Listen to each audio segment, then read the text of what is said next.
la porte du hangar n'est pas encore complètement rouillée. Celle de l'avion non plus. Mais pour le patron d'Abeille Parachutisme, ça fait du bien de vérifier. Personne n'a sauté depuis le dernier week-end d'octobre. Voilà.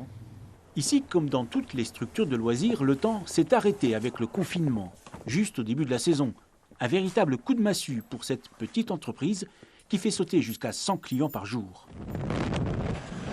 Pour cela, elle emploie une trentaine de personnes, CDI, CDD ou freelance. Certains sont aujourd'hui en chômage partiel, d'autres sans contrat.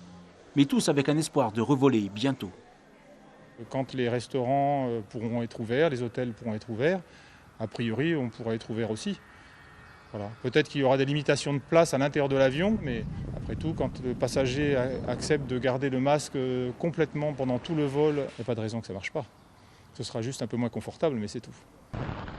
Ce spécialiste du baptême en binôme espère que la proximité en vol ne sera pas rédhibitoire pour retrouver l'autorisation d'exercer. Quant au port du masque, des essais concluants ont été faits dans cette soufflerie.